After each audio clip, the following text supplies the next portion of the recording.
All right.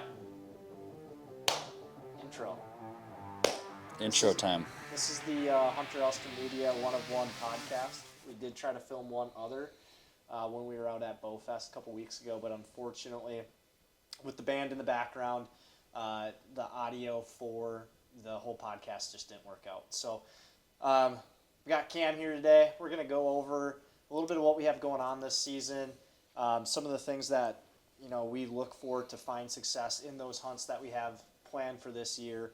And then if we have time, maybe digging into some of the gear, especially some of the new gear in 2025 that maybe we're excited about, that we feel gives us a little bit of an edge when we do get out in the woods. Yes. So diving in, I'll let Cam introduce himself. Yeah, start off here. I don't know if I'm the first guest or what's going on, how long you've been doing this, but I'm Cam Duncan. I grew up with Hunter here in Hudson, Wisconsin. We're the same age, same high school, same class. Both grew up hunting together a little bit, more so waterfowl, and then we kind of tailored into the western side of things. Used to get in a lot of trouble in classes to skip and watch some YouTube hunting videos. Classes that you probably should ace and not fail. We end up not succeeding in those ones somehow, but hey, that's live and learn.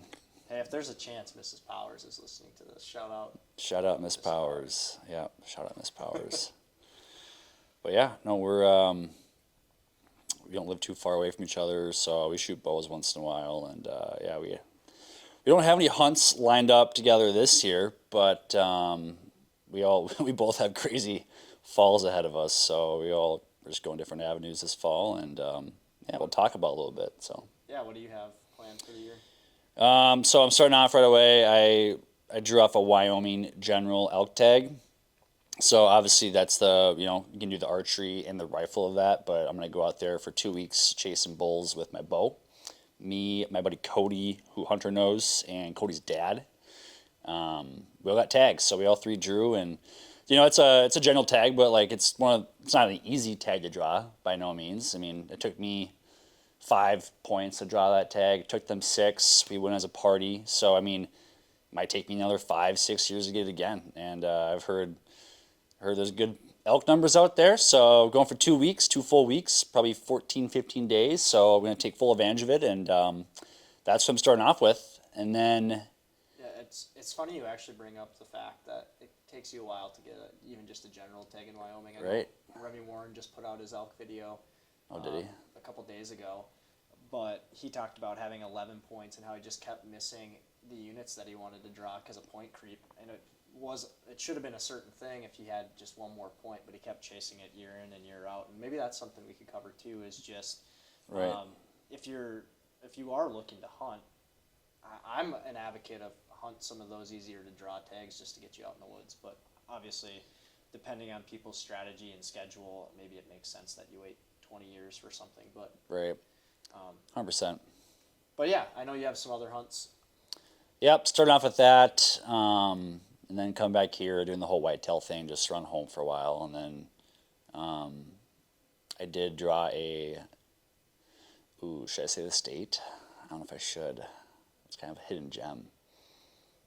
I'll say it. You could just say that you're archery hunting mule deer. I'm archery hunting mule deer in the northern half of the states, put it that way. It's really not like that great of a tag by no means. Numbers are down, but like I don't think many people apply to the state, which I've drawn the tag the past 3 years. I don't know how I have, but well, yeah, I think with 0 points. I had 1 point. 10%. I had 1 point 1 year, drew it, and then I had 0 points the past 2 years, and I got it. So going back to the same spot. I like that area out there. There's definitely some harder areas in that region that it's not my style, but it's a good state. So I'll do a mule deer hunt out there. That'll be probably after Thanksgiving, a little bit later, but they'll be in like the tail end or even kind of the peak rut, honestly. I like the later stuff. So Get those big deer up on their feet. Yeah. Comes with some challenges, though. You can't quite bet them and have the predictability as early season. Yeah, hopefully the weather's okay. Yeah. You see a lot of big bucks when you're out there during the rut, that's for sure. Yep. But yeah, for me, this fall is going to be busy, man. I'm 3 weeks going to Alaska. Yeah, you're coming up here. We got our boats and motors and everything shipped up there. We've actually run into a few people on Instagram that are heading up to the same place we are. So it's been nice. We've exchanged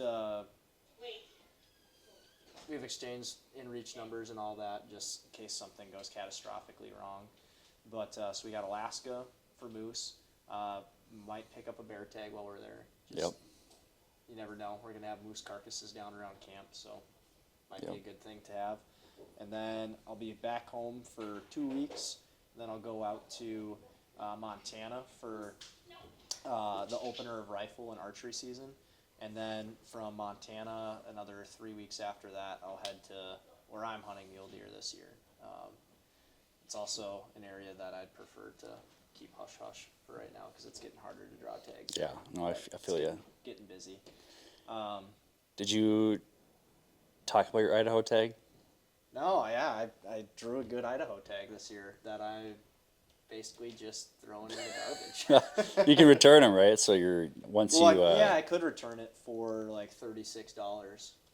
Because where I sit right now, the Montana tag I got was actually in the return draw, and it's at the same time as Idaho, and I prefer to go chase some elk. But yeah, I had a pretty good tag in Idaho. Got lucky, was able to enter the draw fairly early on, got into the pool for getting an over-the-counter tag. Crazy system they have over there for sure. It'll be nice. Hopefully, they're gonna change kind it of up. Changes, so Yeah. preference point system to come. But yeah, got a tag there. Was excited about that, but now I have the opportunity to go elk hunt. So that one, since they're during the same time, is pretty much just gonna get thrown in the trash. So what number are you in the return tag line for Montana? Montana, I was 153. Oh, that's pretty good. Yep. See, whenever I've done that, I've been like 900 or like over 1,000 or something. Mike, Cody's dad, our buddy, he was number 2 or 3 in line, which is just nuts. So he's like, okay, I'm getting a tag for sure. So, yeah. No, I was excited when those results came out. I pretty much shifted immediately. I talked to Game Fish and Parks out there, and they said roughly 300 to 400 tags get returned every year. So sitting at 150, I was pretty confident that I'd get a tag by the end of summer. So I kind of shifted all gears when I heard that out, and then I looked into the return process in Idaho, and there's a chance maybe I still get there. I'd have to kill a mule deer and an elk in Montana in about 3 or 4 days. Quit your job. Yeah. Or that too. But if It's always an option. If I did tag out early, there's the potential, which is why I didn't return it for the $36 I'd get back. So we'll see if I make it there or not. But that desert muley tag would be a first for me. So. Yeah, that'd be cool. Just curious, how long are you gonna be in Alaska for again? Alaska's gonna be. I fly up September 10th. Don't get into the bush until September 13th, and then we hunt until September 27th, 26th, and then I fly back home on September 29th. There's some wiggle room there. If I don't have a moose dead, there's still going to be season left. So Okay. I will. I've got a couple extra days of PTO that I can use to stay up there if I need to. No, I'm like, I'll show you after we're talking here, but like I'm in full blown logistics mode now. Like just getting all my stuff laid out. I kind of want to hear a little bit about like the logistics for Alaska, just like the highs, the lows, and like what all goes into that. Well, yeah, so if you're ever planning to do a DIY moose hunt, I'm actually going to have some videos coming out on how to arrange that, and then also if anybody ever needs help with the logistical shipping things, it's a business that I'm thinking about getting into. I've got my known shipper and stuff through Alaska Airlines, and I can work on taking the hassle that this is out of it for you, and it allows you to do a pretty cheap Alaska moose hunt comparatively. So I think this year, all in, shipping meat home, everything all said and done will be around $7,000 to do any kind of fly-in moose hunt. You're looking over 10 grand pretty easily, probably closer to 15, being more realistic. But no, the logistics piece of the whole thing. The hardest part is just getting boats and motors up to some of these small villages. One, you have to look at what small villages you can fly into. A lot of the times you're going to have a transfer. So like me, there's no big airline that flies into where we're going, but they have contracts with some of the smaller airlines. So I fly everything on Alaska Airlines from there. I use a third party. They ship it into the smaller villages for us. The hassle is knowing all the shipping laws, how to build containers that are the right size, the right material. Also, if you're shipping a used motor, I mean, this is one of the big lows that we ran into the first time we did it, but there's only a few places in the U.S. that you can go to ship a used motor. So we had to drive all of our stuff down to Chicago. That was the closest DG facility at the time, and actually the same for this year. And then once we got down there this year, we thought we were going to be ahead of the game. We actually got from Roberts Marine. They were nice enough to give us true motor shipping crates. Then we found out that you can't have a metal bottom. So we're down, drove, 6 hours down to Chicago, and we actually had 4 of our 6 packages rejected. No. Yeah, so that was a big low. We were able to, they let us fix the few things. 2 of them got rejected because, this is really dumb to me, but this is when you're dealing with like TSA and all that stuff. Yeah. We had ratchet straps holding stuff down to the pallets. Right. Well, they were like, if you just take the ratchet straps off, then you're good to go, because they're not true shipping bands. You can't have ratchet straps. So we made the package less secure to make it pass. You just tape it up or what? No, can't even, because then it doesn't qualify. So as long as it's sitting on the pallet. Huh. So yeah, so 2 of them were weird because of that. One of our boxes was a 1/4 inch too big. That got rejected, so we had to take a skill saw. Thankfully, we brought tools, cut the whole box down 1 inch. Then that one passed, and then we had the metal bottom on the one. Thankfully, we had a Sawzall. We cut the metal studs off the bottom. They were nice enough to give us some strip 1x4s that we basically taped to the bottom of the package. Dang. They passed it for us. And like, what's the time frame like if you're gonna be up there? Let's say the 10th or 12th, right, of September. Yep. You already shipped it out, and it's August 20th right now. So is that like beginning of August or? So the commercial destination goes quick. All of our packages made it to the second airport through Alaska Airlines in 2 days.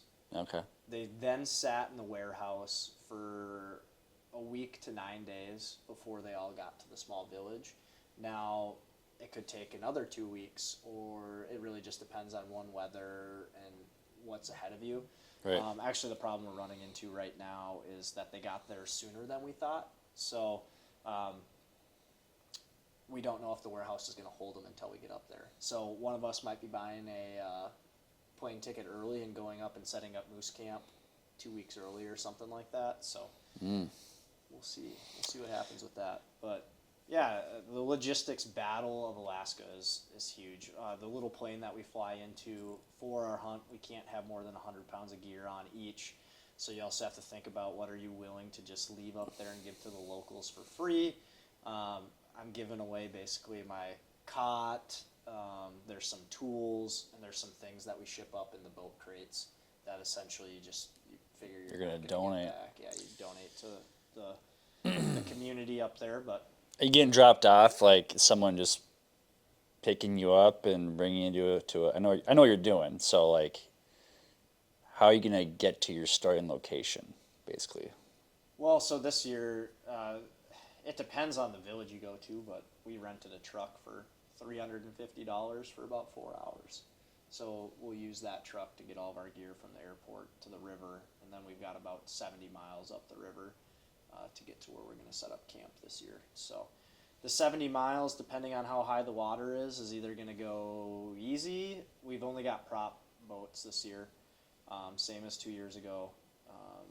The river is like a trout stream, really, so you run into rocks and shallow gravel bars and things that you have to get out and pull the boat over. Chainsaw? No, we didn't. There's no chainsaw. We packed a couple good sized saws though, so we've got some tools, some hatchets, things like that. But hopefully the water's not too low. It seems like they get rain at least a few times a week. I don't know how much. It's not quite like home where I can go on the internet and say, oh, hey, it rained 1.5 inches last night. What's the flow? They don't have any of that information. So it's kind of going to be get up there and Figure it out. Sounds like an adventure. For sure. So yeah, looking forward to that one.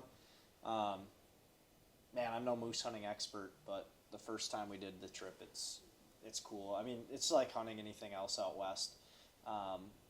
But I'd say there's less pressure, so the animals respond more, I feel like, how they should in the wild. So it's like calling a bull elk in that has been unpressured or is on private land or something like that. And you saw people last time you were up there, right? Yeah, we saw like 4 groups of hunters.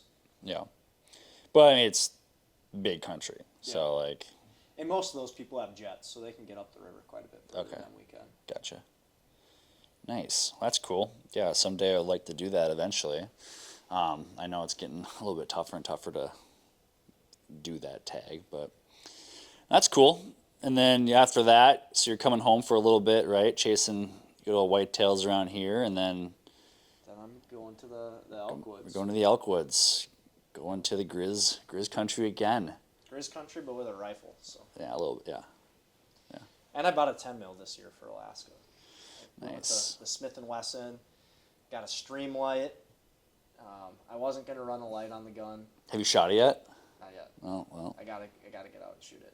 I've been waiting for my holster to come, so that way I can figure out how I want to draw it with my vinyl harness on and how to set it up. You're running like a Razco, or what are you doing? It's a gun. I think the company's Gunfighter, the Kenai holster. So I'm running. It'll go under my bino harness.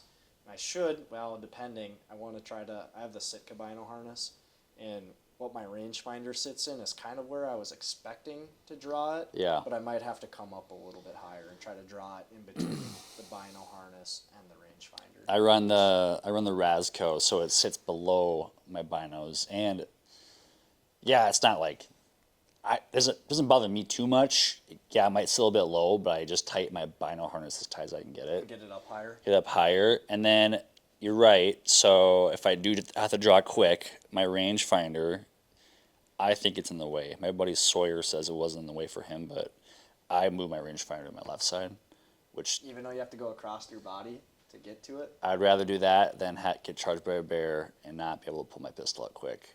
Yeah. I mean, I can. It's still not that hard to go like this on a tether, you know. What about from a quiet standpoint? You make more noise? I haven't really bumped into it yet. But do you switch that back when you're mule deer hunting? Oh, for sure. Yeah, I'm not rocking a pistol, so. I feel like you have more room for noise elk hunting. Yeah. Oh, for sure. 100%. Yep, mule deer. I'm just so streamlined. I don't know if I could change that. We'll see, though. Maybe I have to. I always run my Garmin InReach on the other side. Yeah, I carry that in my pack, which is probably not the right move, but. And honestly, with the Sitka holster, it's still that panel comes out. I don't know if I'd be able to get that to work, but yeah, we'll see. Yeah. So, Montana, and then you're going to go chase deer. We have a general combo tag in Montana. I do, yep. Yeah, so you can shoot. I could shoot a muley there. You can shoot both, yep. Which is sick tag to have. That was my second year out there. I had the combo tag. Shot my elk early season, like day 2. Killed my elk. So then you guys killed Cody's elk. Yeah, then we A couple days. packed mine out one day. Thank God we had a bunch of guys there, so we got mine out in one trip. I drove it back to Bozeman, stuck it in my buddy's freezer, just emptied his freezer completely, put all the stuff in his like house freezer, and then put the full bull in there. Went back out. 2 days later, killed my buddy's elk. He killed a nice 5-point. Packed that thing out. Went back, cut up both elk. So we just started hacking at these things. Clean them up.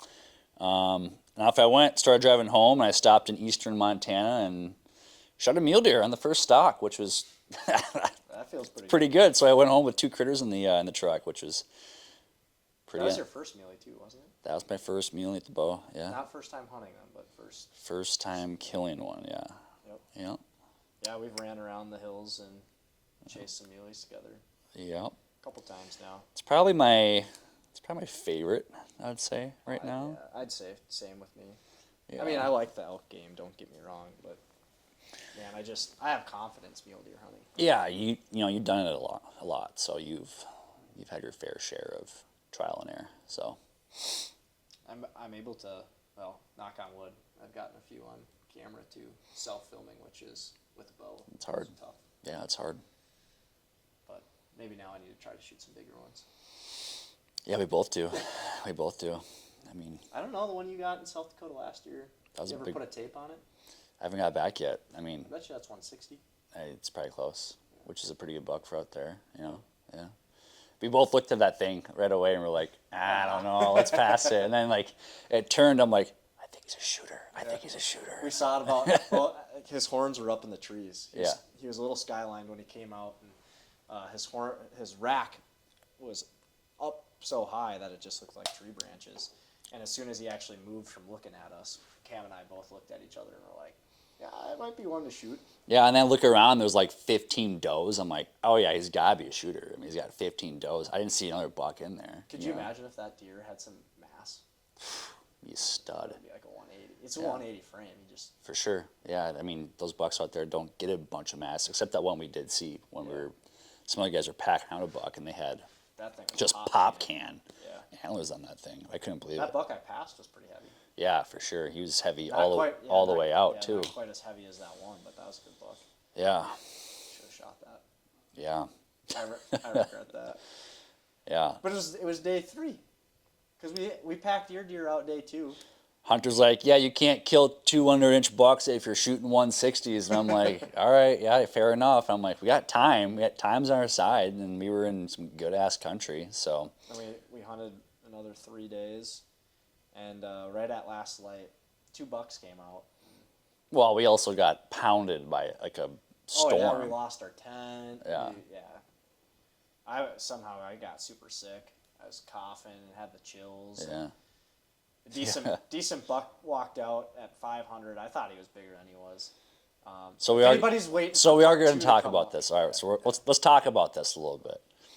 So the reason part 2 of this hunt hasn't come out is my hard drive. Our house got struck by lightning or something, and the hard drive that I had got totally fried. That video was all the way done essentially, Yep. ready to post. Boom, gone forever. I carried the camera around for a week straight. I was excited. I'm like, okay, I'm going to capture everything. This is kind of cool. Kind of fun. I kind of liked it, honestly, even though it was extra weight. So I'm trying to capture those good little shots, And Hunter and I were on this point, which we end up finding, like, that was probably the best glassy knob in that area, like, especially during the rut. Because a bunch of bucks from, like, private were coming onto the public piece.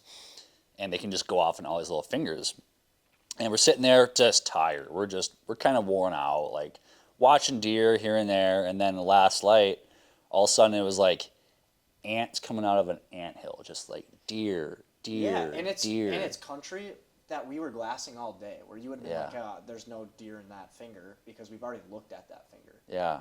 And then all of a sudden there's 3 deer that come out of that. Just so many like nooks and crannies in there, and then they started popping up. And then I don't need to take away your story, but I saw him. I thought he was too. So I spotted the buck, and I'm like, hey, another buck came out. And we're both on the tripods looking at these things. I'm like, I think he's a decent buck, and I couldn't really tell. And then I started filming, and then you said I think he's a good buck, and he was going away at this time. So he wasn't like getting close. He was going away. So he's at He was about to skyline. Like he was like 4 seconds from skylining. So it was get on the rifle, and if I'm gonna shoot him, I gotta pull the trigger now. Yeah. Well, he was at like 300 or like 280 right away, and then he's cooking up. Yep. He actually ended up meeting another buck, Yep. and both bucks were pretty much skyline for a while, kind of, rotting, fighting a little bit, whatnot. And I'm filming, and Hunter's like, I think I'm going to shoot him. I'm like, all right, like, fire when ready, I guess. And then you shot. I was like, whoa, okay, what's happened here? And then, and then I didn't know. I'm like, no way, he hit the thing. And he's like, yep, hit. And I'm like, no. Sure enough, get up there. You found him. So, yeah, it's a good shot. 500 yards for the shot I've made to date. Yeah, I don't think most people make that shot. Yeah. Yeah. That's, what a good quality scope will do. Yeah. I spent the summer learning a system. I got the Vortex Razor, 3 to 15, HT, whatever. I don't know the exact one. But spent some time getting to understand the system, dialing in for the different yardages, practice a ton with that gun. And in Wisconsin, I can't shoot 500 yards. No. But I can do my best at practicing at 2, maybe 300, but most of the time, like 200 is the furthest you got at some of these ranges. But just getting comfortable with the adjusting it so that way when I shot at 100, it was dead on, and then I'd go to 200 and it was dead on. And I shoot Hornady ammo, and they've got a crazy good app. The app called for 10 minutes of adjustment, and that's what I did, and put it right on them. First time ever shooting that far. So I was pleasantly surprised, and I'm glad that it worked out how it did. But I mean, maybe this is a good opportunity to walk through how we find success on the mule deer side of things. I know that's kind of both of our favorite thing to hunt. I guess if we start out to anybody who's listening who's just getting into Western hunting, what do you think is the most critical piece to being successful mule deer hunting? I think you got to do it. Like, I think it just takes time. I think it's trial and error. You're going to learn what you can get away with, what you can't get away with. What's the biggest thing you glass. can't get away with? Okay, so what you can't get away with. Well, I mean, To me, it's the wind.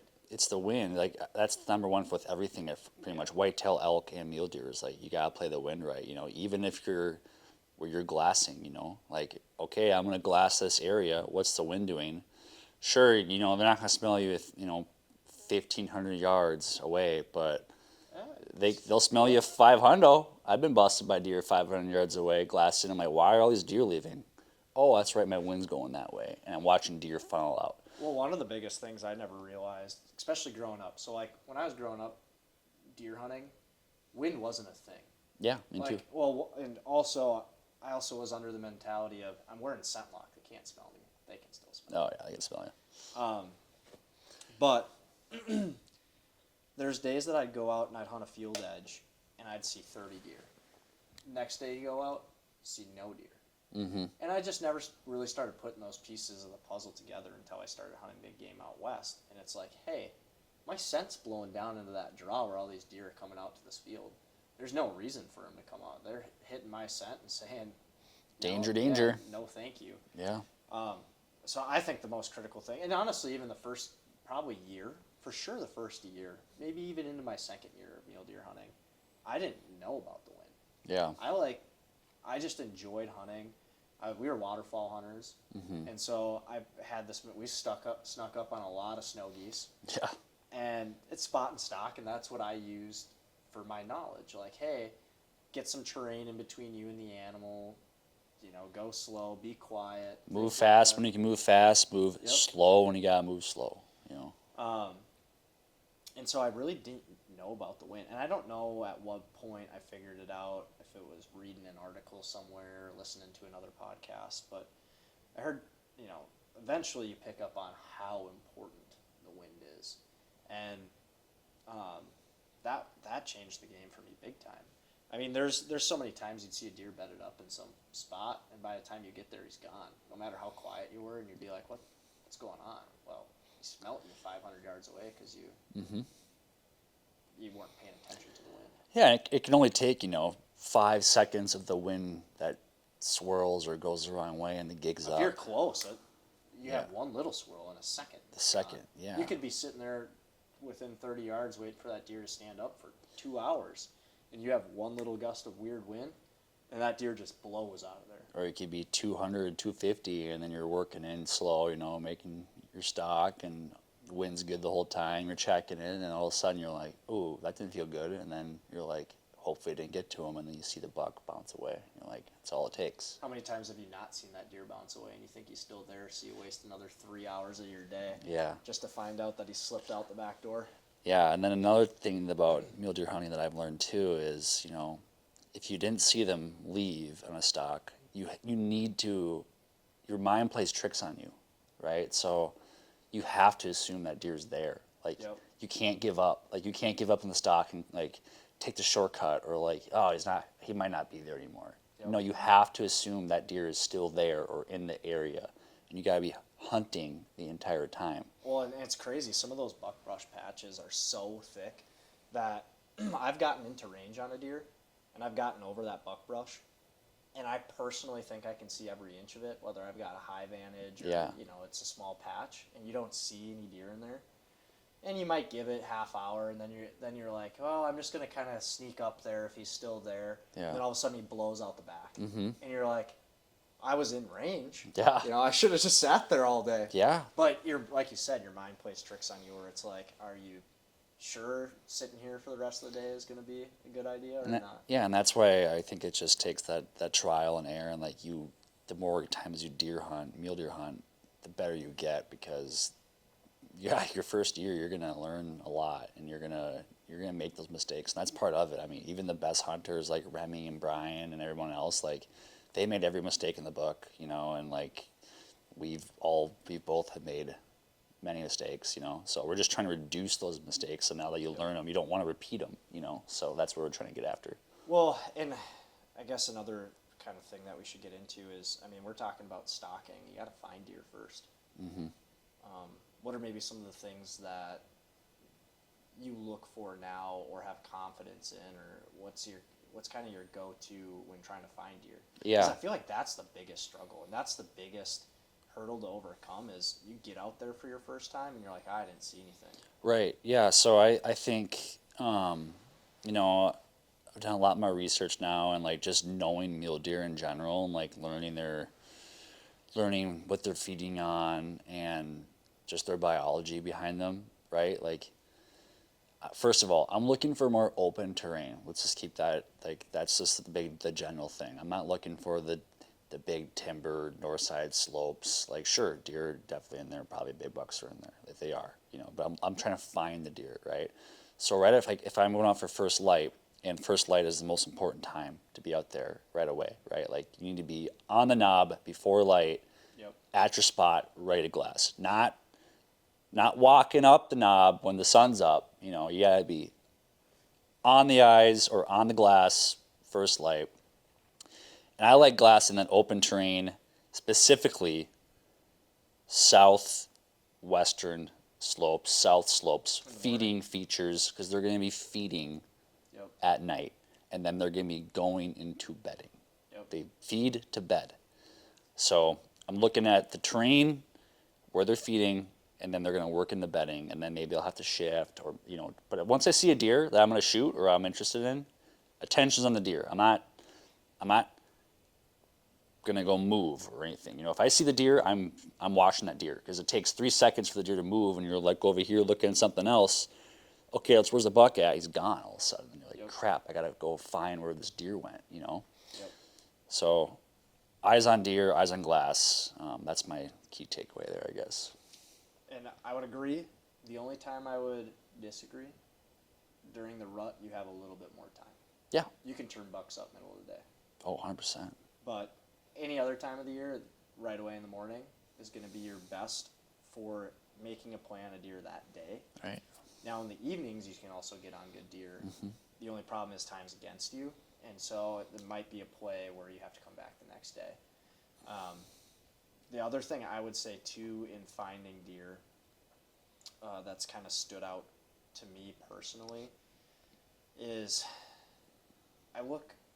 it's hard to explain, but you pick up on certain features, and I'm somebody who I like to hunt a certain style, and because of that style, I look for those features, whatever it is, whether I want to be in more trees, less trees, more breaky country. I prefer the little bit more breaky country because I do a lot of bow hunting.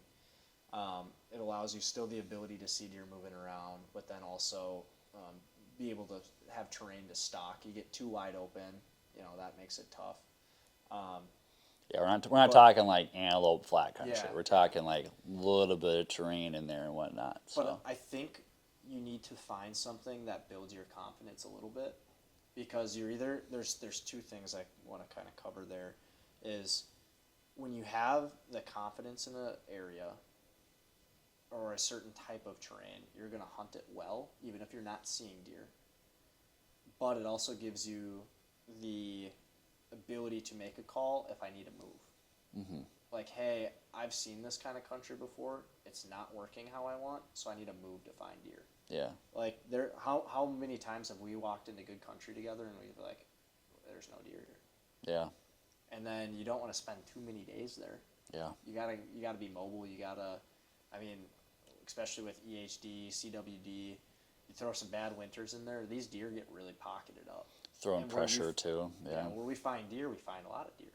Mm-hmm. But there's a lot of areas we go to. And I'm not saying those areas are bad, but that's where you need the confidence that if you're limited to only certain areas and you're not seeing deer, build confidence. And the only way to do that is by spending time out west. But build confidence in terrain that you like and you know that deer will be in. Yeah, another thing too, like younger me that I messed up on too. I just saw an Instagram story on this today. Some guys out in Utah hunting the high country. If you're seeing deer and they're in deer country or whatever, and you're seeing pockets of deer, and you're gonna hunt that country, don't go in there and bust it up. Don't decide. Yeah, I'm gonna go get closer and take a look. You shouldn't go in there until you're on a stalk.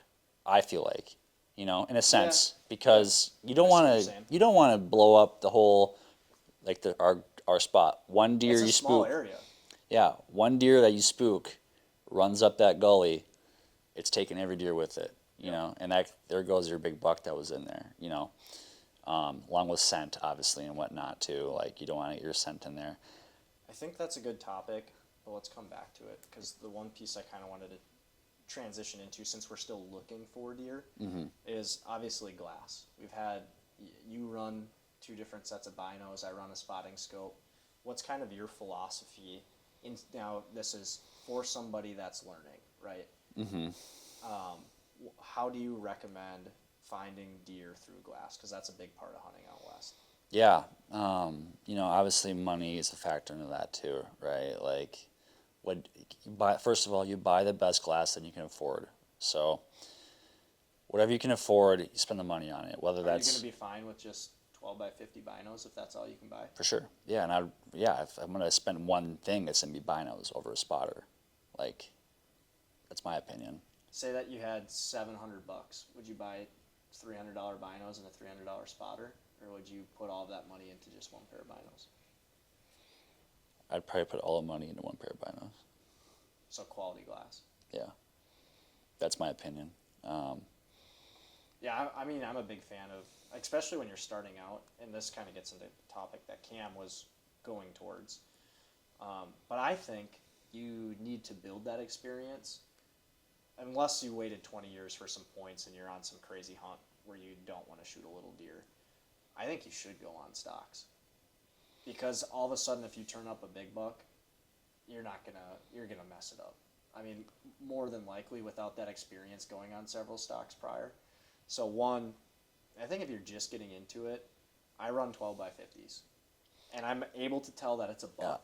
Yeah. And when I'm early on, I'm stocking everything. Okay, yeah. Let me take that back. If you're not picky on your deer and you want to just get plays, yes, you have to go make it happen. You have to do it. But if you're being picky and you're focused on one deer, you got to be more patient and diligent on where you're going. You know what I'm saying? Sure. Yeah. So, that being said, starting out, binos must. Mm-hmm. Now you have a little bit more cash. You buy in those 18 by 50 binos, or are you gonna get a spotter? Spotter. Yeah, spotter, for sure. Because now there's just better options out there. Like, I bought my, I'm not gonna say brand names really, but like I bought my 18 by 56 Vortex UHD binos, the best glass that Vortex has for binos, the biggest and best. I know some people hate the Vortex and whatnot, but now they have like the SIGs and whatnot, everything like that.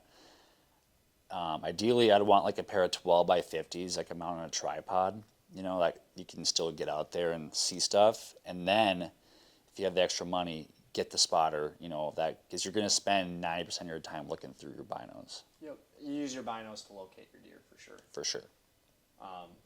You use your spotter to see the other deer that are with them. Yeah. Or you use your spotter to see if that's a deer that you want to go after or not. Yeah, or midday if you're not seeing deer and you need to pick the shadows apart, like the spotter is the way to do that, Yep.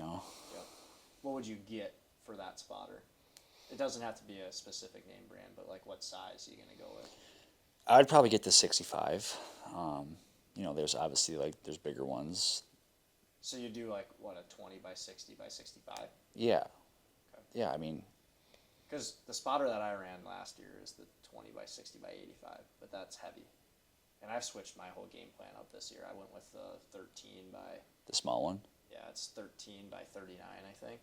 But it weighs like just over a pound. Depends on the country you're hunting, where we hunt, an 85 kind of would be nice. Same with the desert, that'd be great. But my thing is too I'm also carrying so much weight in camera gear now. Yeah, it's the weight factor. It's the weight thing, you don't think about that when you're first starting out. It's like, just a couple extra pounds, but no, I mean over 20,000 steps, it adds up. How many times when you hunt with somebody that's new to hunting out west that the first couple days they have a bunch of stuff in their backpack and every day stuff's coming out. I mean, we do the same thing. We've been hunting for a while. We've been hunting for how long? Yeah. I don't need that today. I don't. Well, that was like, what was that, Idaho? When we walked by that carcass, that was just the day that I decided that I didn't need to bring a gun. Yeah. And then we almost ran into a grizzly bear and got eaten. Yeah, we were tweaking out. Yeah. Yeah, Hunter decided not to pack his pistol in. Yeah. Did you have bear spray? I had both. No, you didn't have your pistol with because you took that out that day too. I think I had my pistol with. It was in your backpack then. No, maybe. I don't remember. Honestly. All I remember is when that big brown cow came running down that hillside, both of you and I thought we were dead. I thought we were dead, dude. Oh, man. Yeah. Yes, since that day, I've made sure I've either had bear spray or a handgun. No matter how much weight I want to get rid of. Just never know. Yeah, my buddy pretty much stepped on a grizzly bear out in Montana. Literally stepped on it almost 3 yards. So took off running the other way, but like that could have been done. So never know. Big animals. We ran into a sow and a cub in Wyoming 2 years ago when I shot that good muley with the rifle out there. They were following us up and down every day. Yeah, I bet.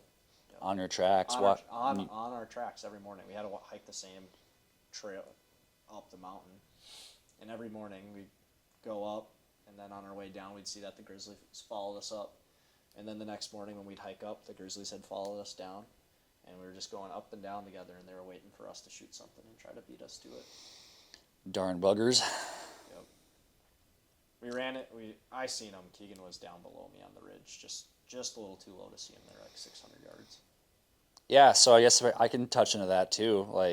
I'm going to Wyoming this year. I mean, I'm in G-Bear country, so I'm rocking a 10 mil. My buddy let me borrow his 10 mil. I have the holster for it that fits under my binos. So when I first started off elk hunting, even with you, we never packed in. We never had the backpacking gear that we have now. So this year, where we're going, it's a lot more backpacking style hunting. So probably 75% of our hunts or our time there is going to be more focused on bringing in 3 or 4 days worth of food. Can you break down, I guess, what you look for in being more mobile versus hiking in? And I mean, this applies to mule deer too, right? Yeah. We do both. Yeah. What are you looking for when you draw a tag and you decide, hey, we should probably backpack in, even if you've never seen the country personally, versus what are you looking for when it's like, hey, we need to be mobile? I guess that comes down to really e-scouting mostly. So if I'm looking, if I'm never been there, I'm seeing the road access, how far away you can get from roads and all the different access points around there. What's the typical hunter going to do? What's the typical person that the average Joe, what is he going to do? Where's he going to be? You can kind of tell on Onyx, or you Google Earth, where someone's going to walk in and where they're going to probably go, with how far they're going to go. if it's a road hunting spot, like I can get 3 miles in and out, pretty easily. But if I'm gonna be covering like 4 miles before I start hunting, even, like if I'm gonna be like, Is that your cutoff? I don't have a cutoff really, but like if if you're doing 4 in a day, 4 back, is that where?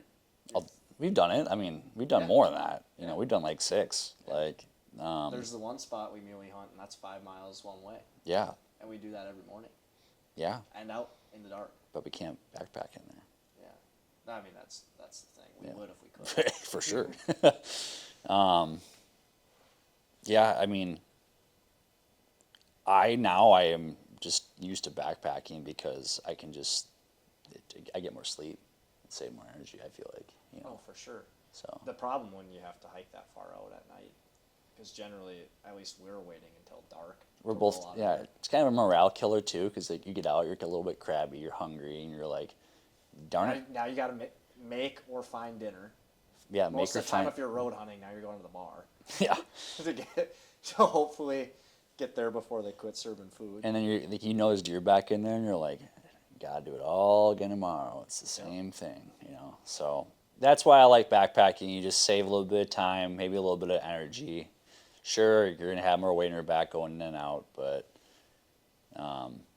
the one thing I'm excited about this year, I got that new Garmin InReach Messenger Plus.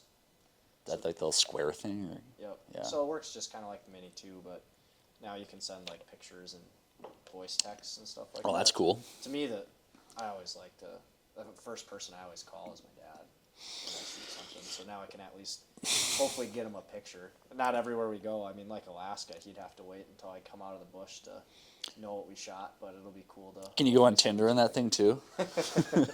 No, you don't have service like that. But it's a hunter thing. Big Tinder guy in the mountains. I'm just trying to find a... Trying to find a wife? Yeah. But what else you want to talk about? Well, I think we're not quite all the way through the mule deer success stuff. Yeah. I mean, right now we've kind of gotten through seeing deer. I know we touched a little bit about being successful on a stalk, but we could probably go into that into a little bit more detail and some of the things to avoid or look out for. Yeah, let's talk about that. That's key for sure. I think a big thing is, especially if you're hunting high deer density areas like we do a lot, you got to watch out for those other deer. Yeah. Well, that buck is positioning himself well, right? If he's with 7, 8, 15. Especially November, December. I've seen him with literally 20 to 30 does. Yep. And that's a lot of eyeballs, a lot of ears. And a lot of the time, especially when you're bow hunting, I mean, you can get in range, you can get 10 yards from that edge doe, but you're still 100 yards away from that buck. So a little bit of it sometimes is just putting yourself in position or figuring out, it's an ambush. Go out to food. Later in the year when you're talking those big groups, obviously you pay more attention to what the does are doing because the bucks will follow, right? So if those does are moving out to the same food source every night or something like that, setting yourself up to potentially maybe kind of ambush. Yeah. But what else? Let's start with you find your deer. Yeah. You've found a buck that you want to go after. Yep. What are you doing? First of all, I am pinpointing the exact location that deer is at. Any sort of reference I can use, whether that's a picture on my phone, through the spotter or binos, Onyx pins, I am finding the exact piece of bush, tree, grass he's in. And I think Onyx has that feature now too. You can range the deer. Right? Yeah. You say, hey, it's 752 yards from me. You can pull up that map, and then it'll show where 752 yards is, and then you can use the GPS on your phone and put a pin. That's what we did for your buck that you shot. Yep. Yeah.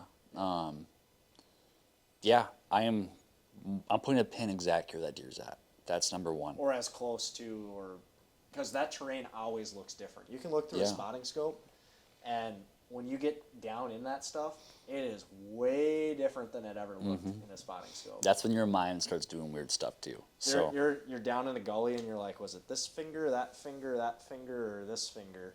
I didn't see any of these fingers when I was up on the knob glassing down in here. Very true. Yep. A lot deeper than you think too. Yep. Yeah, dropping a pin, and then, just like any stock, I'm trying to put terrain between me and the animal and use that as like a cover to get closer at first.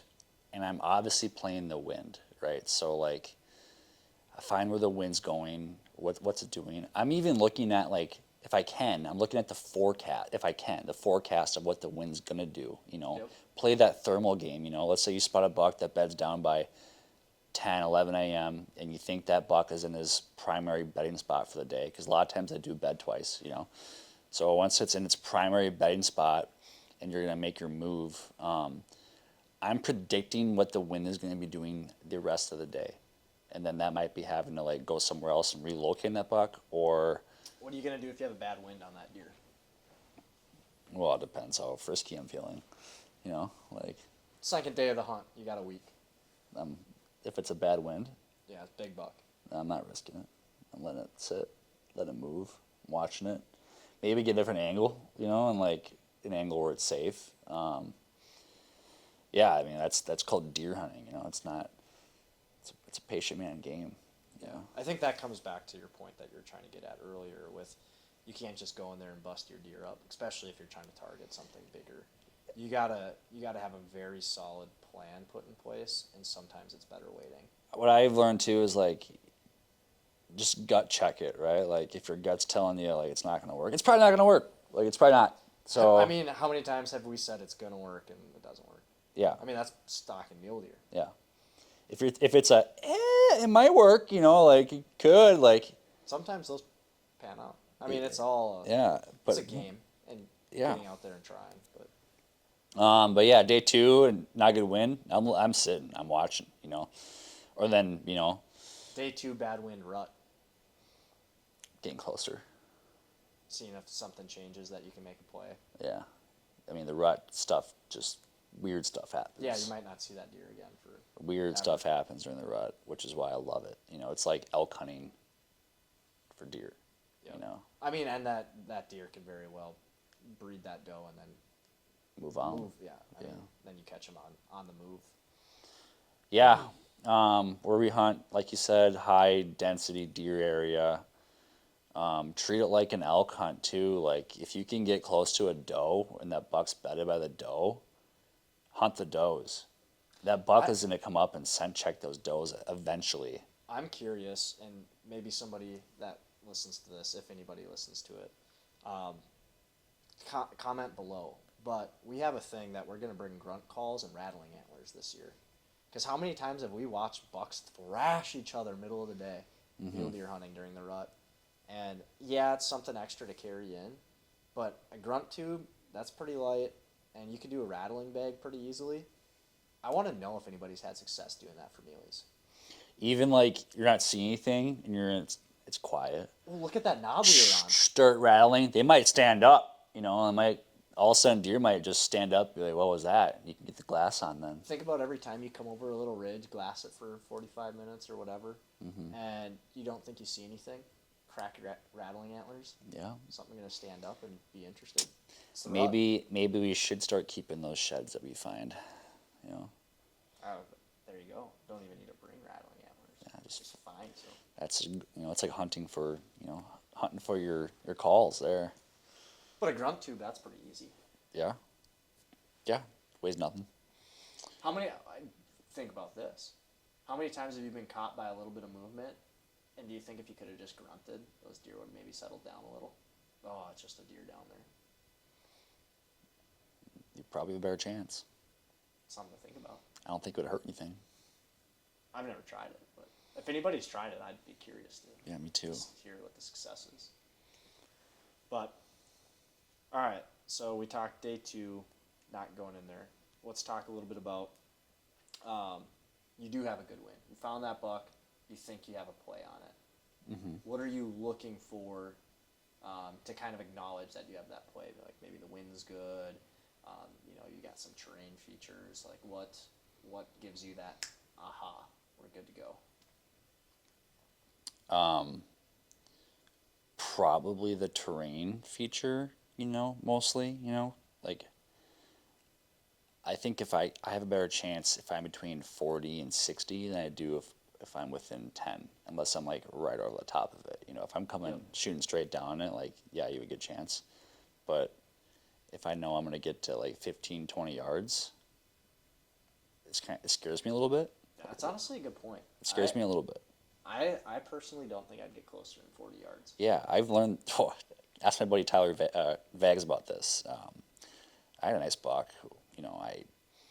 Pretty simple stock. Like I crushed stock. Like I was over there quick. White face too, wasn't it? No, it's not white face. Different time. But I played that one perfectly. Something went crazy wrong on that one. But I'm sitting there on these like 4 deer, and I'm less than 20 yards. And I'm sitting there like, I got this in the bag. Pretty much. I see its antler tips. I'm like, all right, gotta wait till it stands up. And it's pretty much dead. Does can't see me. Sitting there giving the thumbs up to Vags on the mount. He's on the knob. And he's looking at me doing this. And the deer all of a sudden stands up because he did get spooked because another deer during the rut came in there. And he saw me because he was coming this way. And I'm like, oh, shoot, there's another deer coming in. He saw me. So then this deer got a little weary. He stood up. And I drew back below the feature. Came over the top. He looked like this. Boom. Bolted instantly. No time to adapt. I could have shot him right up the butt. Like I did have a shot right up the butt, right for like a half a second. Didn't take it. But I think if you had that 40-yard bubble, they just give you that extra second where they're just curious, like, what is it? I have time to like get out of here if I need to. Yeah. No, I mean, I shot that one at 14 last year. Yeah, it's true.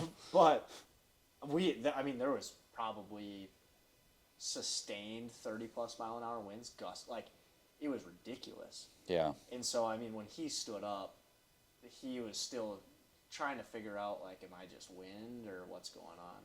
So, but I'm a fan of thinking sometimes you just get too close. I've played that game, antelope hunting, a few times, too, where I'm just like, 2 more steps. Just get a couple more yards closer, and then you blow the whole thing up. Mm-hmm. It's like you were in range. It comes down to your comfort level shooting, too. 40 yards, for me, I feel very, very confident in that shot. Mm-hmm. So my goal is always about 40. Maybe just inside 40, just outside of 40. Like, that's where I want to get to. Yeah, I think, mule deer hunting with a bow, like, you got to expect those further shots, too. And honestly, you have more time the further they are away, right? Like, They're going to not be so spooked right away. So and that comes down to your practice, too. It's all about what you feel confident in. If you're somebody who's wanting to get into this and you can only shoot 35, 40 yards, it's doable. Yeah.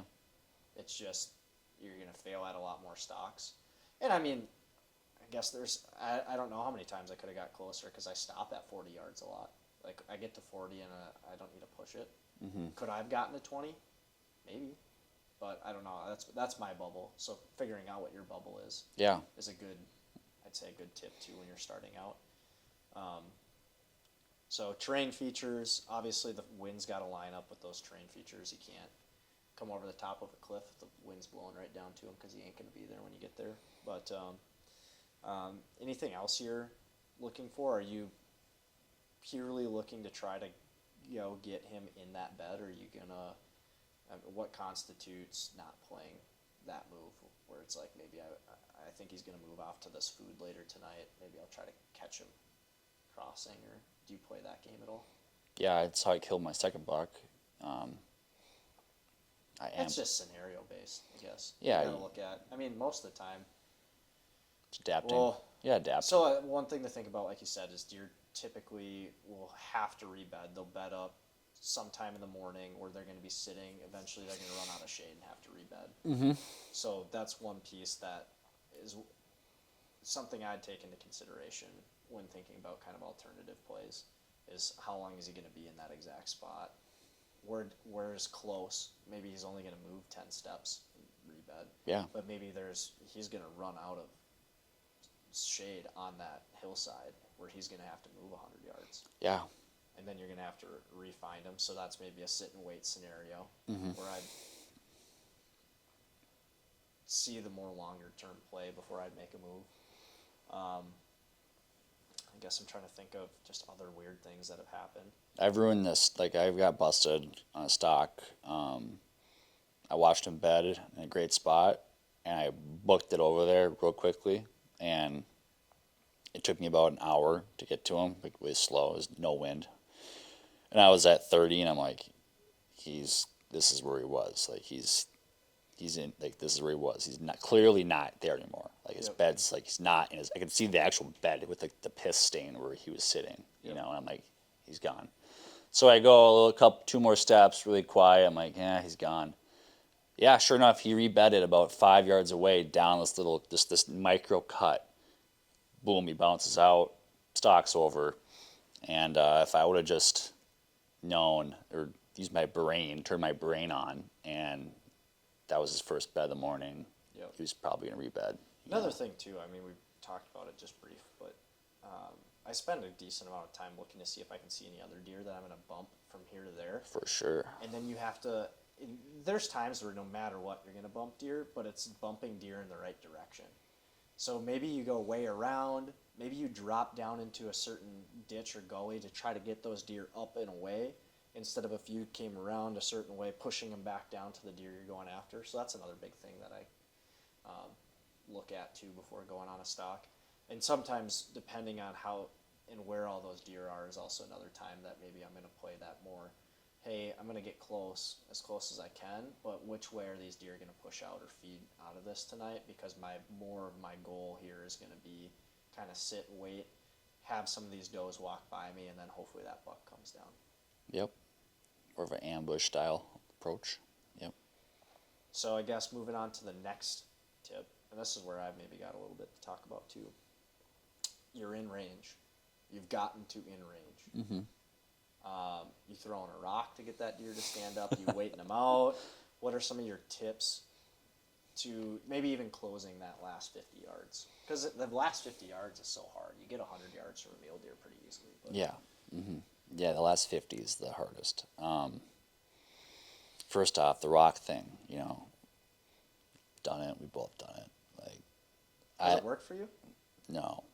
I don't think it's worked for me. It hasn't. And I think if you have somebody with you, it's maybe different. Like if you had the cameraman and he throws the rock and you're already at full draw, maybe you might have a little bit better. Remy just posted a video of him killing one like that. It almost didn't work for him though. Yeah, he said, and he he says he would not do it again. But yeah, I've done it. Never do it on a whitetail. That doesn't work. It doesn't work. I can tell you that. It does not work. They're gone. Yeah, it hasn't worked for me yet. I do know people who have killed deer like that. The Brock houses have done that. They've killed some bucks like that. I probably... You throwing the rock, trying to throw it over them, or you throwing it off to the side? Side. You're throw it to the side? Yeah. I don't want the noise of rock going over them. I've tried to throw it past them. So have I. I've done it. Yeah, I've done it. I've chucked rocks far past them, and they just get up and move, or they don't get up. I think you're just too loud. They can hear you throw it. Yeah. And maybe if it's real windy, but... I think their hearing's so good, they can hear the rock going over their head, and they're like, that's not normal. Do you think you would have just been better drawing your bow and standing all the way up? Yes. Especially if you're at 50. Because then they'd stand up. Yeah. Yeah, I've been playing the wait 'em out game. And they might. You play the wait 'em out game long enough, the wind's gonna swirl, and then that screws you too. Yeah, it's a gamble every time. It's always a gamble. That's hunting. If it was easy, everybody would do it. But it's a gamble every time. Last 50 though, when you think you're moving slow, gotta move slower. Yep. Are you a take your boots off, socks kind of guy? Depends. If it's not windy. I did that for the first time this year. Not a fan. Taking your boots off? Yeah. I'd say, the same amount of success having them on or not having them on. So yeah, I've pretty much taken them off on most of mine, except... But honestly, I've also been pretty fortunate / sometimes I just watch deer on calm days. Mm-hmm. Like if there's wind in the forecast, I always mark windy days as I'm gonna kill my deer day. I thought they were down here right now, but I got a bunch of these Christmas slippers socks. It's like a sock, like a wool sock, but it has like a hardish bottom. So like, the cactus out there sucks. So like, that's my problem. I just pack those in, and I chuck those on more times than not because, man, it is night and day quieter. I do think it helps. I don't like doing I it. feel like I'm just as quiet. I just go slower though, probably. Could be, yeah. I can move faster with them. Yeah, I would probably agree there. When I tried, I got to 34 yards on that deer. The camera is what messed that up, but I was pretty quiet coming around that. I don't necessarily know that if it was one of the first times I've made a stalk though where I didn't have very strong wind. Normally I always wait for like a wind day to kill. Yeah, I'll watch deer for a few days, Mm-hmm. especially knowing like, hey, if there's going to be 40-mile-an-hour winds, I just need to bed this deer because they're not moving for the day, and I've got the whole day to kill them. I'd say that's a big tip too. Mm-hmm. If you look at the forecast and you got a wind day, mark that's the day you're going to kill. Yeah. That's your best chance. But the deer are going to move less. You got to find them right away.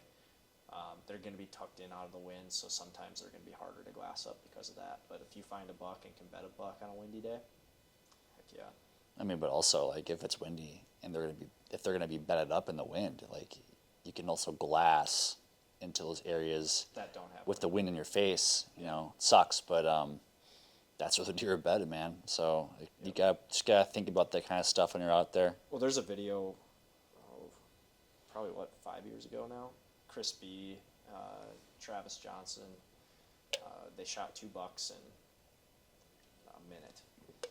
I was there on that hunt. We actually killed 3 deer on that mountain that day, and just because of how windy it was, we moved around that mountain and we killed 3 deer.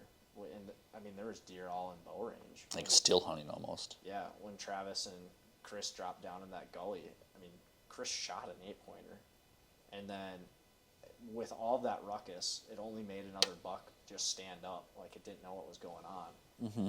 Like especially mule deer, their ears are so big and they're so like, I don't want to say fragile, but the wind affects them pretty good. They kind of lose that ability to hear. And yeah, Travis's buck stood up and 60-something yards. He put an arrow in that one. That was pretty cool to watch. That's cool.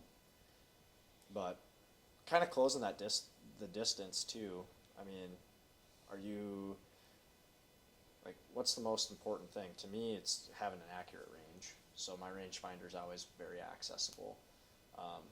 If you look at an arrow drop chart, if you start getting out past 50 yards, that's crazy. Being off 2 yards is the matters difference between missing a deer or not. For sure.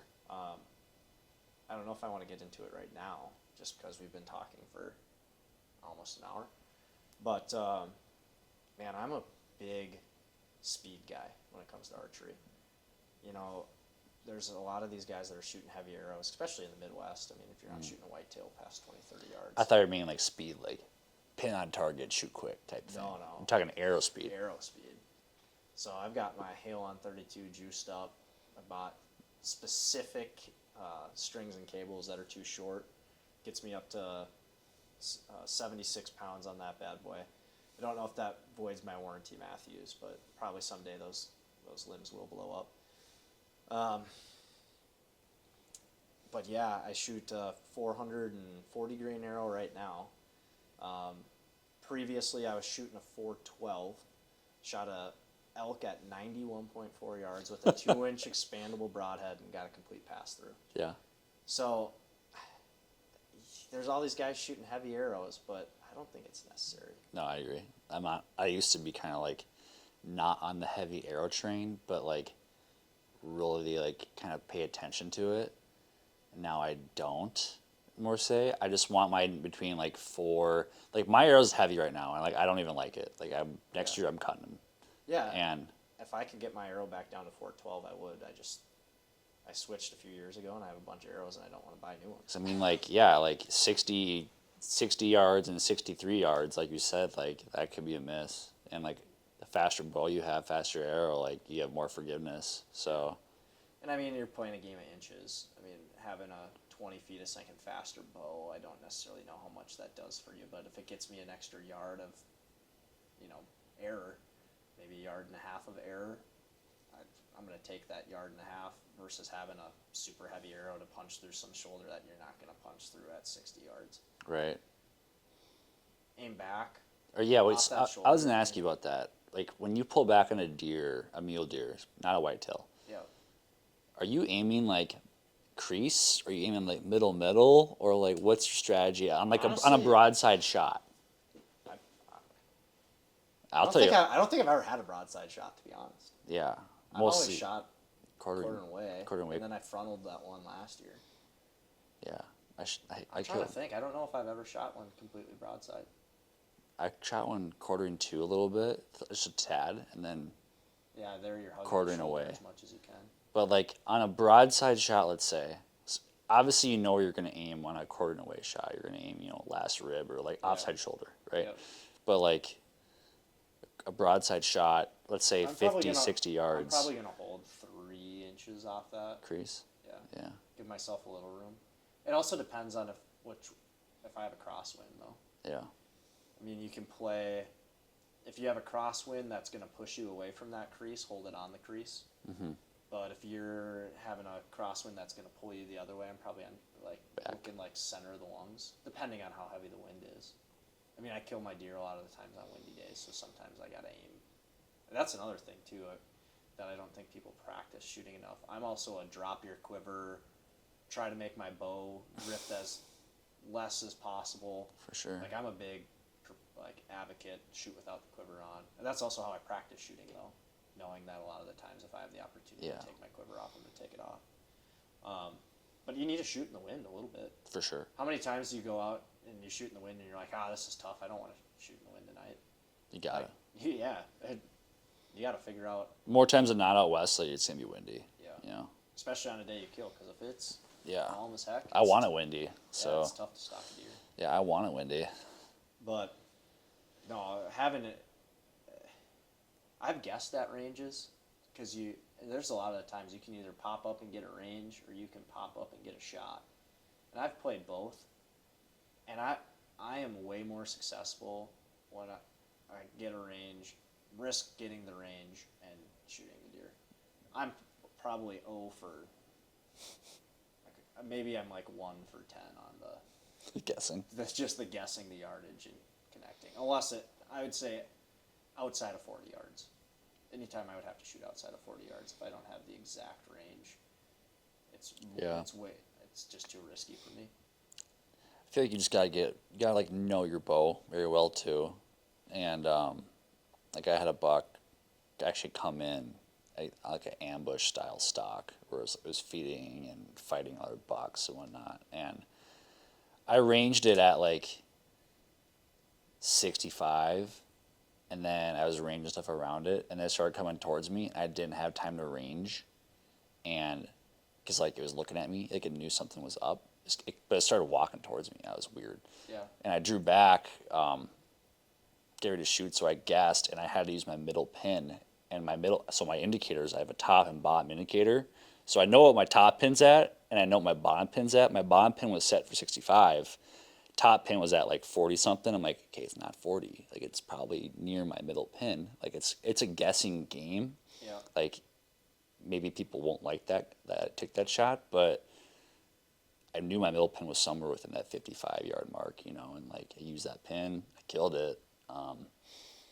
Yeah. Well, think about that first elk you shot at.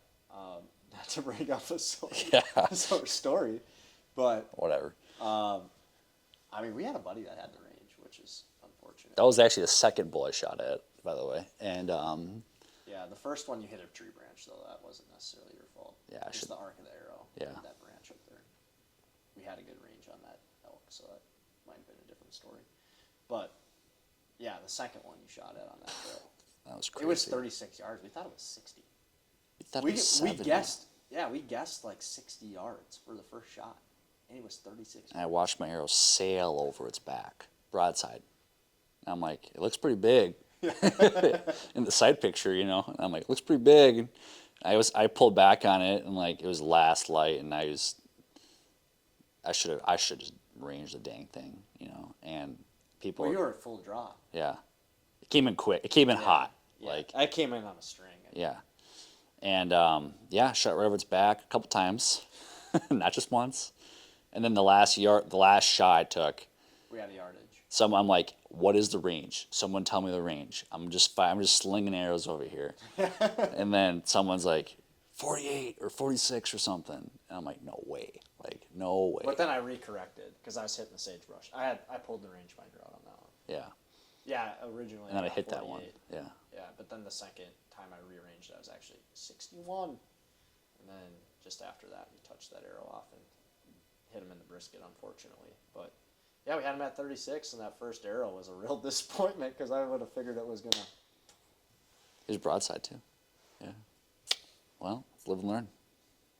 It's hunting. It's hunting. Ranges are important. Mm-hmm. What's new with your setup this year? Anything different? The big thing for me is switching to that smaller spotting scope. I've always ran a big one. We'll see if the reduction in weight is worth what I lose in glass power. Now, would I have made that switch if I was going, I don't know, sheep hunting or something? Probably not. But to be under 100 pounds going to Alaska, I mean, it saves me at least 2 pounds. 2 pounds, yeah. So, made that big switch this year. Anything on the bow at all? Not really. I mean, you guys saw the Lift X video I did. Love that bow, but man, I just shoot that Halo 32 so well. Good bow, yeah. Back shooting the OG. Shot that Phase 4 for one season. Killed a buck with that. I mean, all these bows are great. I've shot that Halo 32 so well for so long that it's the grip, everything lines up, the axle to axle. I'm just used to it. Mm-hmm. You know, I think some people might do a disservice to themselves getting a new bow every year. I think I did. Because it's a whole new system you got to learn. Right? Yeah, I mean, for sure. Your grip's going to be a little different. Your string angle's going to be a little different. Is that huge things? No, but you just kept the same thing for 10 years. You're probably going to shoot it pretty dang well. Yeah. The bow you like. So rocking that same thing. Switched, I guess last year I switched the XO pack. More for that rifle style hunting. I just like the rifle system that they have on that pack. But, You got a new seating pad. yeah, new sleeping pad. I went with the sick 15-degree bag this year. Bought that. Yeah. See how that goes. I'm not an advocate for their lighter one. Yeah, me neither. I borrowed yours for open. I don't like that bag. No, I didn't like it either. But the 15-degree one seems much better. I also bought the wrong size. I bought a regular. I should have bought the large for that. The smaller one. Yeah. I think that would have been better. I'm rocking the Stone Glacier 15-degree. Just got it this past May, so we'll see how it runs. But You got a new bow? I got a new bow last year, so I hunted with that last year, and I had a couple kills with it, but I also missed a nice muley with it too. A nice velvet buck I missed. I'm not going to get into details of my issues right now, but You've been trying a lot of different releases and stuff, haven't you? no, I haven't tried a lot of different releases. That's not true. So I had that Stan. I think it's like the shoot off TL. You had the same one, and it broke on me. Like the sear popped off on it. Like your old green one? yeah, like the day before bow league started. Like so, I'm like shoot. I was looking at other releases too. So I got the Stan 1X clicker, Joel Turner special. To try to I've been with my new bow. I got the lift, the 33, and I started to shoot low on all my shots, and my pins were on. It wasn't the pin's fault. It was me. It was a mental thing. I couldn't get my pin on my target that well. And I was dipping. I'm dipping. I'm like, okay, here we go. And then it would just start going. And then boom, I'm shooting low. So the point where I actually missed a couple small 3D targets at 25 yards. And it really, really F's with your head sometimes, especially when people are watching you. Pressure's a little higher, people chattering behind you about stuff. Also punched myself in the face a few times with my new release, that type of thing. Just going off. Kind of tweaks you out sometimes.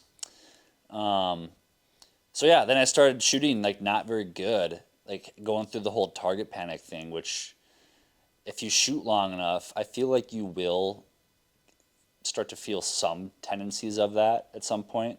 Like even like the best shooters like Levi Morgan, Chris B, like they all have gone through target panic spells, and you gotta fight those demons and you gotta train it out of you.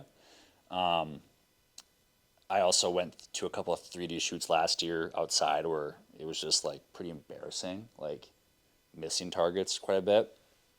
And that's when I was at like my peak target panic phase. And I'm not saying it's the bow, it's not the bow. The bows are great. But that was because like, I got a new bow. Like I got a brand new bow. Like brand new bow, everything. I had the Halon before. And I'm not gonna say I was like a phenomenal shot with the Halon, but I never had target panic. Yeah, you're comfortable with it. So sometimes, yeah, I agree. Changing things up isn't always good. So I'm working through that right now. So I you're think still shooting that stand? the clicker. Yeah. Yeah, I am. You get on with that? Yeah, and I've done a lot of tinkering the past month, 2 months with it. Like, You are a tinkerer. well, I mean, like you saw at Bowfest what was going on. Also, Well, do you remember you and your arrows a couple years ago? what about it? Oh, tinkering with arrows. Yeah. I wasn't doing that much stuff. Oh, come on. No, I So wasn't. I'm a big. Back in the day, people used to take a hickory stick off a tree, Yeah, sharpen some rocks. I wasn't Kill that stuff. much of a tinkerer. Oh my gosh! I was not. I was. All these math dude, I'm equations just- for arrows. I'm just obsessed with hunting. You know, I'm just Yeah, I'm I obsessed with hunting. Like I'm just always thinking about it. So, yeah, like too heavy, too light, that type of stuff. Now I don't give a shit. Like I'm right around that 470 mark, which is I think a little heavy, honestly. But yeah, It's hard to go with a lighter arrow. A lot of these, especially, I mean, we have a little bit longer draws here. 29. I'm like 29 and a half. Yeah. Yeah, I'm 30. Yeah. Now I'm just shooting like 470 grain arrow, shooting expandable now. What are you shooting for broadhead? Yeah, I switched it up, doing the Evolution hides this year. So it's like a kind of like a hybrid type thing, 2-inch cut, Okay. but smaller fixed blade. I think like a 7/8 inch fixed on it, the front of it. Fly great, like shooting fine with them.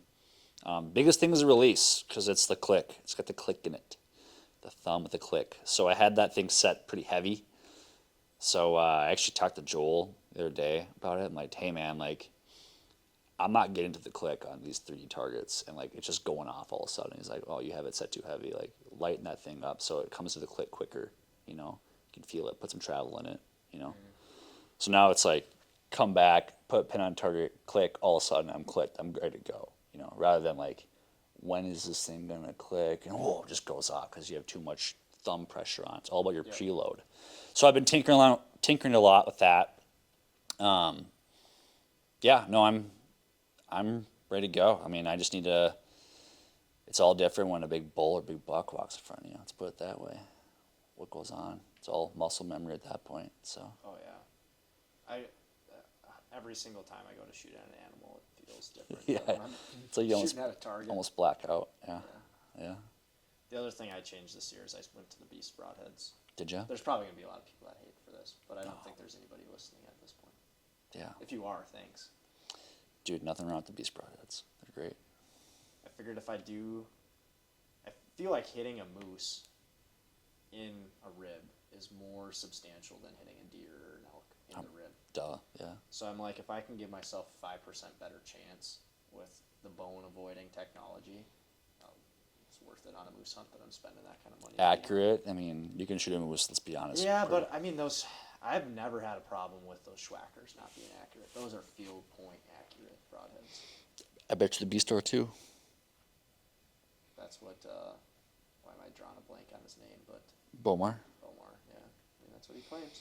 So we'll see. Hopefully, I ain't launching an arrow at a moose. They ain't Hopefully cheap it for a comes right reason. into 15 yards. And Yeah, smoke that's it some hope my full. bull too. You know, I'm hoping it's close. And also, I always go into a hunt knowing I am gonna get a chance. You know, you gotta have. Successful hunts your chance. I think that's something too to talk about. Just quick here before we wrap things up, but yeah, if you're somebody getting into it, I mean, obviously go with the mindset that like, yeah, I want to kill something. Like you're there to kill something, but a successful, like you got to think about what success. And that might not always be, especially your first time harvesting something, which is also why I think burn some of your points early when you're just getting out there, because someday when I do land some of those 20-point draws that I've been waiting for, I'm going to be way happier that I have the experience that I have. Yeah. Instead of, I've waited 20 years, now I don't know, like, this is my first or second time doing this. But, sorry, I got off on a little rant. No, I'm saying, like, the mental side of things for hunting is huge, and I go into every hunt knowing, I know I'm gonna get a chance. I know I'm gonna have an opportunity to kill. I don't, day 4 comes around, day 6, and I'm walked so far, and your mind wanders, whatnot. I'm still saying, like, I will be getting a chance eventually. Like, it's gonna happen eventually, and you got to be ready. It's something tough to be mentally ready the whole time, but most of the time when the chance comes, you're not ready. How many hunts have you been on where, like, you haven't had a chance? I know you had your Wyoming deer hunt last year, but, like, yeah, that's probably about the only one that I haven't had a chance. I think every hunt I've been on turned up a chance, but the deal was, do I want to waste 6 days for one subpar chance? Or since I'm lucky enough to be able to have a couple tags every year, do I move to a different tag where I'm going to see higher success? Yeah. And for me, it was, I'd rather go see that higher success. It wasn't worth the money I was putting into that tag at that point. Rather just pulled out. No, for sure. But, I mean, if I was stuck there and that was my one tag for the year, could I have gotten an opportunity having another 6 days in that state? For sure. Probably, but, man, it was pretty brutal. It took me 4 days to see 4 does. Yeah. That is brutal. So, well, I think we should wrap things up. You got any last minute remarks here? Good luck. Shoot straight. That's about it. I guess leave a comment down below on, what you guys have for tags this year. Maybe some different future podcast ideas that you guys want to hear from us. I think the next one that we're going to do, we have a group of buddies that are pretty big whitetail hunters. Growing up in Wisconsin, obviously, that's just what everybody does here. So, yeah, we should connect too when we both get back from our first hunts. So, kind of recap what went down. Yeah. Hopefully we have, on my end, a little bit of moose hunting video for you guys. And then, probably not too much from the video standpoint for you boys. But nope. Just iPhone. Hey. That whole first moose video I posted is pretty much all iPhone. Yeah, I'll film, but I'm not gonna. Yeah, it's a little different. I mean, you're there to enjoy your time. Versus... Well, we appreciate you watching. If you've watched to this point, like, subscribe. I appreciate you guys tuning in. We'll have some more content coming your way, and we'll catch you later. Cool. How long do you think that was? A while. Hour and 33 minutes.